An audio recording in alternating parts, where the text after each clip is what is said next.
Shadydale, I know from Sunday to Sunday we make our confession that we want him to multiply our giving. I've seen him do it. We want him to bless us to make right decisions. I've even seen him working through that. And that God is able to do exceedingly abundantly above all that we ask or think. You know, God is working and moving on behalf of our requests. And I just want you to keep believing God. Sometimes we look around and we say, well, things aren't changing. But you know, things are changing, church. Things are getting better all the time. Amen. And I want us to believe that what we ask God for, He is more than able to do. Amen. So I want you to be excited in your spirit that God's going to do great things. And I'm going to remind you, in the same way when we did the inside of the sanctuary, don't get your cameras and tell everybody what we're doing. But I want them to be surprised when they turn the corner one Sunday and they see the new building sitting there. Wait a minute, when did all this happen? Because we prayed and we asked God and we believed. And we receive what we asked Him for. So I want you to be excited, Shadydale, as we get ready for what God has in store for us. We thank God for being here this morning. We thank God for First Lady. I thank God for my mom still being here. And for all of you who are present this morning. I thank God for how God is adding to the church. You know, I want you to be encouraged. You know, when we start our soup kitchen in a few months, God's going to do even more. Because when you ask God for something, it begins to move. And you decide to be a blessing to others. I believe He moves into even more. He said, you've been faithful over a few things. Now I'll make you ruler over many things. Amen? And when you take care of God's business, He's going to take care of your and my business. Amen? So say that I want you to begin to get excited. Amen? As we bless others, God will bless us. So I want you to be excited. I want you to begin to think about how you're going to praise Him. Amen?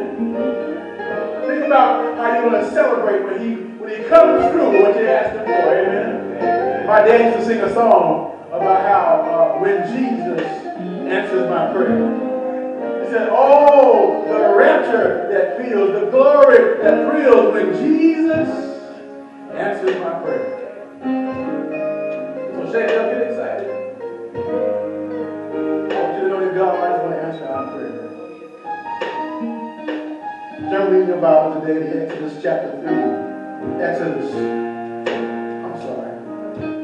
chapter 3. I think I wrote down Genesis. I didn't write down Genesis. It's Exodus chapter 3 this morning. I've been reading through the scripture, through the Bible, and I've been in Genesis, and I finally turned over to Exodus for today. And so it's Exodus chapter 3. Exodus chapter 3, we can begin reading at verse 7. When you find it, say amen. Exodus chapter 3, verse 7, it says, and the Lord said, I have surely seen the oppression of my people who are in Egypt, and I've heard their cry because of their taskmasters, for I know their sorrows. So I have come down to deliver them out of the hand the Egyptians, and to bring them up from the land to a good and large land, to a land flowing with milk and honey, and to the place of the Canaanites, and the Hittites, and the Amorites, and the Perizzites, and the Hivites, and the Jebusites. Now therefore, behold, the cry of the children of Israel has come to me, and have also seen the oppression with which the Egyptians oppressed them. Come now therefore, and I will send you to Pharaoh. You may bring my people, the children of Israel, out of Egypt. But Moses said to God, who am I, that I should go to Pharaoh, and that I should bring the children of Israel out of Egypt? So he said, I will certainly be with you, and this shall be a sign to you that I have sent you. When you have brought the people out of Egypt, you shall serve God on this mountain. So the New Testament scripture is John chapter 8. John chapter 8, verse 31 through 36. John chapter 8, verse 31, we find it say amen. Amen. John chapter 8, verse 31. And it reads, then Jesus said to those Jews who believed him, if you you abide in my word, you are my disciples indeed. And you shall know the truth, and the truth shall make you free. They answered him, we are Abraham's descendants and have never been in bondage to anyone. How can you say you will be made free? Jesus answered them, most assuredly I say to you, whoever commits sin is a slave of sin, and a slave does not abide in the house forever, but a son abides forever. Therefore, if the Son makes you free, you shall be free indeed. This morning I read you Exodus chapter 3, verses 7 through 12, and John chapter 8, verses 31 through 36. May the Lord bless the reading, the hearing, and the understanding of His eternal word. I want to share briefly with us from the subject. Jesus came to set us free. Jesus came to set us free. Let us pray. Father, in the mighty name of Jesus, we bless your holy name. And we thank you, Lord, for your goodness, for allowing us to see this wonderful day, oh God. This is the day that only you can give and you have given to us. And we pause to celebrate you and to honor you and to praise your holy name. Now, Father, bless me your servant as I stand to share your word. Have your way in this place. And we give you all the glory, honor, and praise. And may the words of my mouth, the meditation of my heart, may be acceptable in thy sight. For, O Lord, you are our strength and our redeemer. We ask your blessing in Jesus' name. Amen. You may be seated.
we shared many names or several names of people and how their contributions to life have transformed history.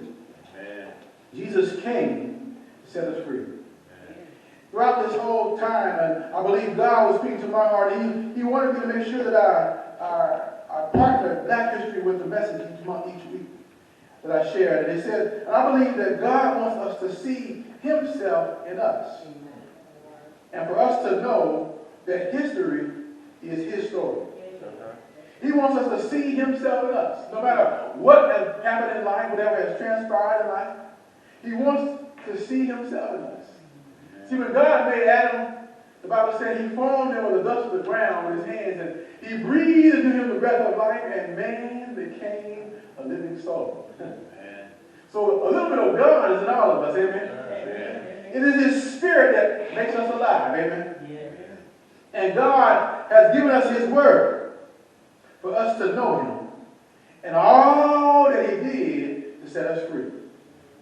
He gave us His Word in John chapter 1. He says, in the beginning was the Word. The Word was with God, and the Word was God. And everything that's recorded in history is recorded with words, amen? And when we share that history, sometimes we share it audibly by telling the story. And sometimes we learn it by reading the story. And this year I made a commitment to read 12 books, a book a month this year. The last time I did that was when Papa died. He was known for reading. He always was, almost every time I saw him, he was either reading the newspaper or reading the book. Papa was always reading. And this year I decided to honor him and to grow some of myself by reading a book each month. And this month I'm reading the book, The Miseducation of the Negro. And in that book, it talks about how sometimes society tries to show us things, but we haven't been able to acclimate to them because we've been miseducated and misinformed about things. Jesus came to set us free. And so I want us to know that we've been in bondage since Adam sinned in the garden. Amen. And but we were talking about it the other week, about how Eve sinned and Adam sinned after that. But I want you to know that all have sinned and come short of the glory of God. And Jesus came to set us free. Amen. In U.S. history, we learned that Abraham Lincoln signed the Emancipation Proclamation. And Brother John Lewis just alluded to it as he talked about the Martin Luther King Jr. I Have a Dream speech. Amen. And it declared that all persons held as slaves within the rebellious states are now and henceforth shall be free. That was the Emancipation Proclamation. It was delivered September 22nd, 1862, and signed, and it was supposed to be implemented January 1st, 1863. From that time to this day, we've been searching and seeking freedom. Amen. And what I've learned is that many times it's hard for freedom to just happen by itself. Someone has to do something for someone to be free. Amen. When you're bound in chains or behind bars or you're bound in a situation, somebody has to make a decision. Something has to happen to set you free. Amen. Now I want you to know that Jesus came to set us free. All right. Freedom just doesn't happen automatically. Someone has to act, to introduce, to make freedom happen. To intervene, to take a step, because freedom just don't happen by itself. Amen? All right. Jesus came to set us free. And that reminder took me back to Moses in Exodus chapter 3. Moses, the children of Israel, they came to Egypt during a time of famine, during the life of Joseph. And Joseph, he had a dream, and all his brothers saw his dream, and they didn't believe him, so they sold him into slavery. And he went to Egypt, and not knowing that God had a plan. Amen, somebody. Because history is God's story. Amen, it's His story. And sometimes, in the moments of our life, we don't know what God is doing. We might be going through suffering. We might be going through challenges, but God is writing a story. Amen. Amen. With your life in mind. Thank you. And because he was sold into slavery all these years before, he was getting them ready for what God had in store for them. So when the famine hit, Pharaoh had a dream, and the butler and the baker, they had a dream too. And while he was in prison, Joseph interpreted that dream.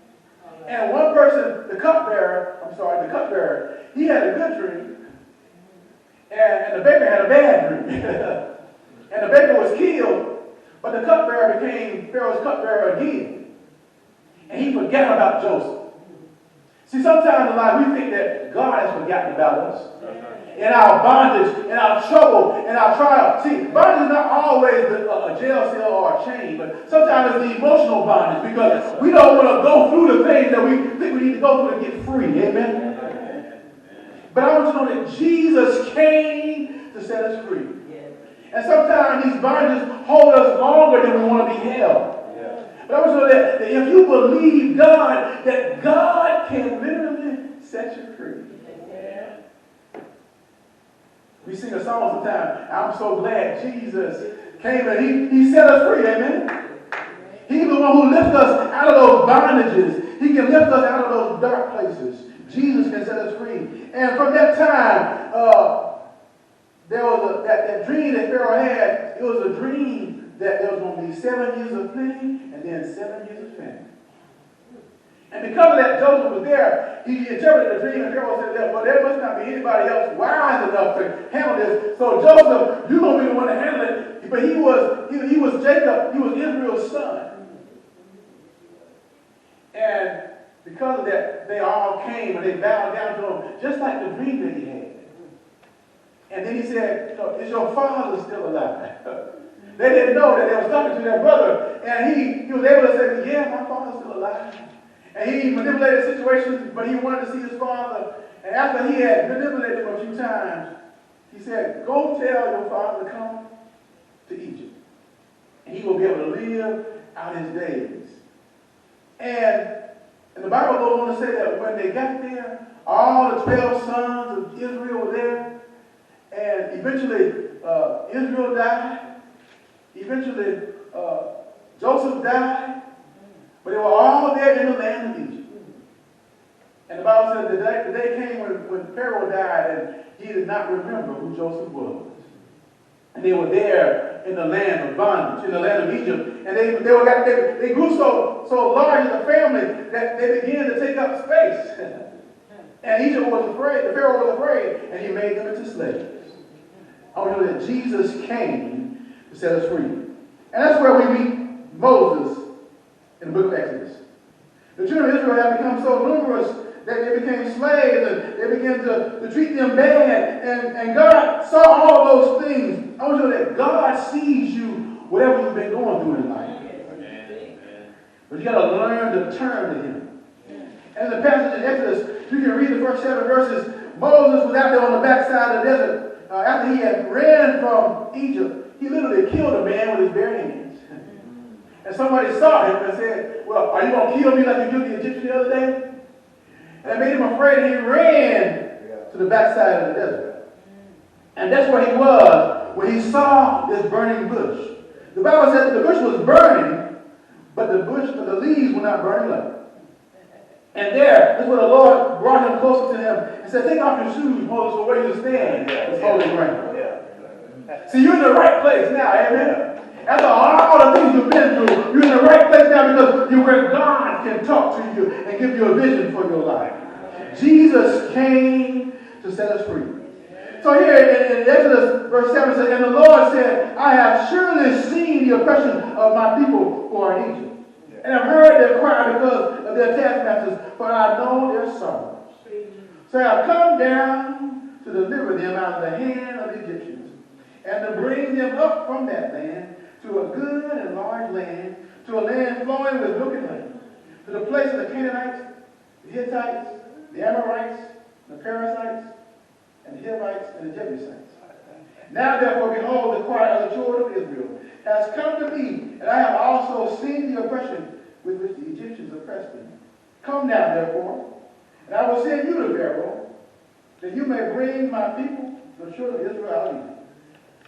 But Moses said to God, who am I that I should go to Pharaoh, that I should bring the children of Israel out of Egypt? So he said, I will certainly be with you, and this will be a sign to you that I have sent you. When you have brought the people out of Egypt, you shall serve God on this mountain. I want you to know that God has a plan for your life. No matter what your bondage may have been, no matter what your past may have been, God has a plan to set you free. Amen. Amen. Amen. But we got to be willing workers. See, Moses was afraid. He said, well, now who am I to do all this? But I want always know that God will be with you to help you do, to fulfill your purpose and destiny in life. Our preaching is going to come from John chapter 8 this morning to see that Jesus is the one who came to set us free. That was a literal freedom from bondages of chains and slavery that Moses had come to do. But here I want you to see that Jesus came to set us free from the spiritual bondage of sin. John chapter 8 verse 31 through 36. There are three things I want to share this morning. I want to see that Jesus came to set us free. The first thing I want you to see in this passage this morning in John chapter 8 is that being a believer makes you free. Amen. Being a believer makes you free. Look at John 8 verse 31. It says, then Jesus said to those Jews who believed him, if you abide in my word, you are my disciple indeed. And you shall know the truth. And the truth shall make you free. See, being a believer is what makes you free. See, a lot of people walking around today, they don't believe anything. They don't know that great things can happen. They believe that they're stuck in this land, or stuck in this neighborhood, or stuck in life. Don't know that Jesus has come to set you free. Amen. You don't have to doubt what God can do. Amen. God, once I said, he specializes in things that look or seem impossible. Yeah. If you believe God, that's all it takes to be set free. Amen. Being a believer makes you free. Amen. John 3 verse 18 says, he who believes in him is not condemned. But he who does not believe is condemned already, because he has not believed in the name of the only begotten Son of God. See, it's belief that can help make things happen. Amen? See, when you have faith, that's the first thing it takes to move in life. See, you got faith right now. Because if you didn't believe that he would hold you, you would move somewhere else and sit down. Amen? Amen. So you have what the Bible says calls a measure of faith. You just got to put it in action. Amen? You got to believe that what God is telling you to do in life, that you can actually do. Amen. Being a believer makes you free. It makes anything possible. Amen? Amen. Being a believer makes you free. The second thing I want to say this morning is being a denier makes you lost. Being a denier makes you lost. Look at verse 33. It says, and they answered him, we are Abraham's descendant and have never been in bondage to anyone. How can you say you will be made free? Jesus answered them, most assuredly I say to you, whoever commits sin is a slave of sin. See, sometimes people walk through life denying the truth. They don't want to accept what reality is. And the reality is that all of us have been born in sin, shaken and iniquity. In order to get free, you got to do something. Amen? Some people just want to do anything. They just want to sit there and just allow life to go on and not really make a change in life. I want you to know that if you deny what's possible, then you're the one who's lost. You can't blame everybody else. Being a denier makes you lost. And so we see in the text that these people who are Abraham's seed, as I told you about the history, Abraham, Isaac, and Jacob, who later was changed his name to Israel, they were in bondage in Egypt. And here they are saying, we be Abraham's seed. We've never been in bondage to any man. That was not the truth. Didn't I just show you how they were in Egypt? You know, Joseph was the one who went before them and made it possible for them to have food, and they stayed there so long that they grew into a great nation, and Egypt put them in bondage. They were denying the truth. And denying the truth is what makes you lost. But you got to accept the truth, amen? So you can move forward in life, amen? They answered him, we are Abraham's descendants and have never been in bondage to anything. How could they form their mouths and say that? Because they got to know the story of Abraham, Isaac, and Jacob.